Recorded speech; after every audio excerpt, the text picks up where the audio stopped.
try a new diet for the new year, and now it's done or will be done soon. So what's next? Well, UAB nutritionist Beth Kitchin joins us now with some news about a study that's been done, and give you some ideas and ways to keep that weight off. And it's hard to keep it off after you diet. We've known that for years, that many people after they diet, they gain the weight back. That's not big news.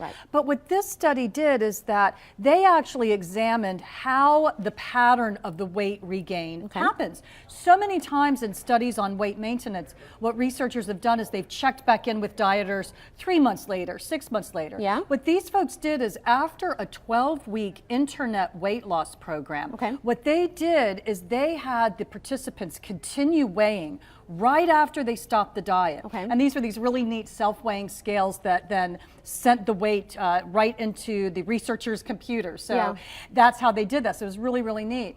And what they found was kind of astonishing. We used to think that right after someone stopped dieting, there was at least a period of maintenance where they kept the weight off. What this study showed is that the weight regain started the week after they came off the diet. Now, it wasn't huge each week. It was 0.15 pounds. But if you do that every week, it's going to add up. And on this 12-week internet weight loss program, they lost 1 pound a week, gained back at about 0.15 pounds. After a year, they had gained back about half the weight they had lost. Wow. And I was saying, after the diet, you can't expect, I've reached my ideal weight and I'm there and it's going to stay like that forever. So but this was sort of surprising that it started like right after the diet, that's when it starts. Now, this is one study. This doesn't mean this happens after all diets or that it's going to happen to you. But let's look at a couple of things that people can do to try to keep this from happening, because there are people that do keep the weight off. And so we shouldn't get too focused on the bad news, because there are people that do. The first thing that I recommend is changing the mindset.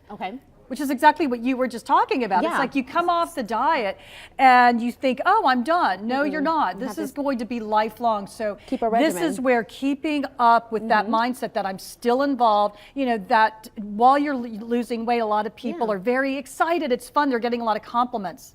They're done and it's like, it's over. Don't think of it as over. And have a plan. Have a plan. And this is something that is really important, to write down a plan, because there will be some weight coming back on. So what I recommend to people is write down exactly what you are going to do the minute that weight starts to come back on. Are you going to increase your exercise? Are you going to start keeping a food record again? What are some things you can do? And stay in the gym is what it sounds like. Yes, the third, this is one of the biggest recommendations. We always talk about exercise not being a huge player in weight loss.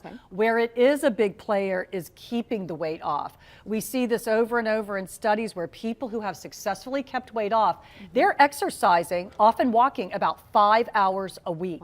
So this is a big habit. And then lastly, 2 more things. Support and stay in a program. You might want to actually consider, if you're doing Weight Watchers, stay in Weight Watchers. A lot of programs, I recommend choosing a program that you feel, when you look at that program, can I do this lifelong? Not just short term. And then secondly, do they have a program where I can stay in even after I've lost the weight? So can I stay involved in that program and get that support? So keep that mindset. It can be expensive, but it's worth it. So all right. Thank you so much. We appreciate it, Dr. Kitchen. Now here is JJ.